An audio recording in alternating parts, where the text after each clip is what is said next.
Hi friends, I'm Scott Giles and welcome to my Saturday at 2:30 podcast that I do every Saturday at 2:30 Central Time here on Facebook Live, and then will later edit and put up on my YouTube channel.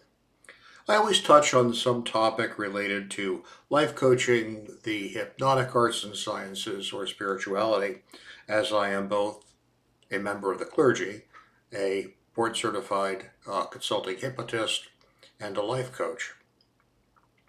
Last week I made a video about rumination and how it leads to resentment. Rumination is when you keep bringing stuff up in your own mind that's usually negative and the harm it does to you.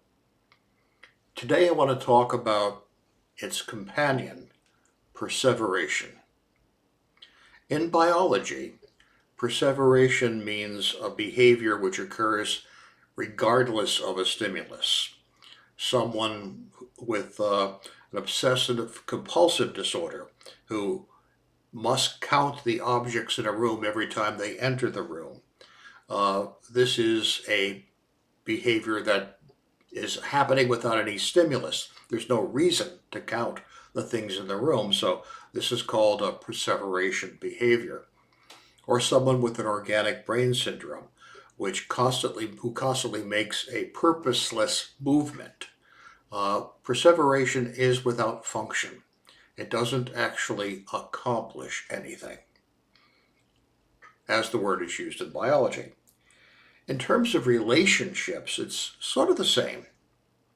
Perseveration doesn't have a positive function. In relationships, perseverating means constantly bringing up stuff from the past, a refusal to move on or move forward in the relationship, bringing bad stuff up repeatedly without good reason.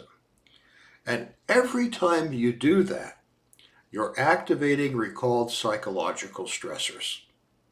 And you hurt yourself, and you're hurting other people. In the Journal of Psychosomatic Research, there's a wonderful article that appeared in 2006 by J.F. Beshot called Worry and Health, the Perseverative Cognition Hypothesis. That hypothesis is that constantly perseverating about bad things, constantly bringing them up, affects your health and your brain. Now, stress in life is usually short term. It's an emotional feeling, and all feelings change. Neither you nor I have ever had an emotional response that has lasted. They always change. But if you keep bringing things up from the past, what you're doing is you're keeping that emotional environment going in the longer term. You're reactivating the stress. You're not giving the recovery phase of the mind and body a chance to manifest, and damage results because you've got the pot of stress hormones constantly on the boil, boosting the wear and tear on your body. It's like your computer. It's meant for you to turn it on and use it and then turn it off. That's not going to damage the computer. But if you sit there with the on-off switch and constantly turn it on and turn it off and turn it on and turn it off and turn it on and turn it off, you're going to damage the computer eventually. It was never designed to deal with the stress on the circuitry of that repeated and rapid on-off cycle. Well, when you're constantly bringing up stuff from the past, you're doing exactly the same thing in your own body.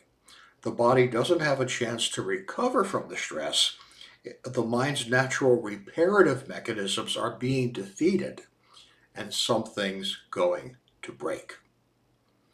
This is probably what's behind what is now being called the broken heart syndrome, stress-related cardiomyopathy. If you feel bad enough, long enough, it eventually damages your heart. The heart processes information independently of the brain. It produces hormones, pressure, neurological activity, even electromagnetic activity.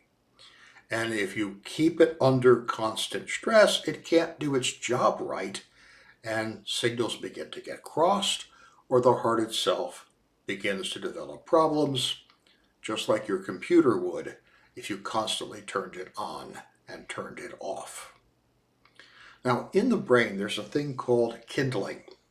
Nerve cells that you use a lot to think frequently thought thoughts, to feel frequently felt feelings, to enact frequently enacted behaviors, pick up and hold a slight positive charge. The result of this is that they become kindled. They fire under less stimulation than a nerve cell right alongside that you're not using as often.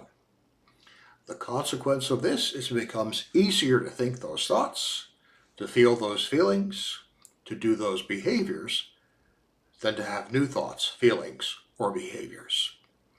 So if you're perseverating, if you're always bringing up bad stuff in everything you do with another person, you're kindling the neurological networks behind that, making it easier and easier that you're going to keep on doing that, putting all of those stress hormones on the boil. And there's a real catch-22 in here. Some people perseverate because they're mad at their partner, and they bring the bad stuff up hoping to cause pain in the partner. They're using it as a weapon in the relationship. But that's a very, very foolish thing to do, regardless of what the other person ever might once have done. Because if you think I'm going to bring this stuff up as a way of punishing you, you have to reflect on the fact that in order to do that, you've got to re-experience all of those emotions yourself. You have to put that pot of hormones back on the boil in your own mind and heart, causing harm to you. You have to drink the very poison you're trying to spread, and that is dumb. So, if you realize that you've had a tendency to perseverate, my recommendations. First, recognize that you've done it. Don't beat yourself up, but recognize that it's a habit you've gotten into and resolve to change that. You're not going to get it right immediately. But at the end of the day, review in your mind the events of the day. And if you've screwed up, you perseverated, resolve to do better. And if you did it right and you avoided an opportunity to perseverate that you might otherwise have taken, pat yourself on the back. Over time, you will extinguish the perseverating behavior. And forgiveness work. If we're going to go forward with any relationship in which there has been bad stuff, and in any intimate relationship there's going to be a certain amount of friction, we have to be willing to forgive. And that means drawing a line through time and deciding that what's on the other side of that line is not going to matter or matter as much anymore. What happens now and in the future is what matters. Because if you there's nothing anyone can do about the past. So there's no point. It's without function trying to redo that. So you let that stuff go, and by an effort of will, you turn your attention to hopefully a brighter future. And if you want a brighter future, that is the only way to get there.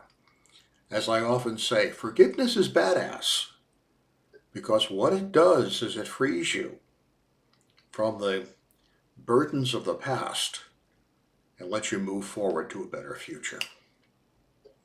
Hey, thank you for your time and attention today. I will be back next week with another video on a different topic.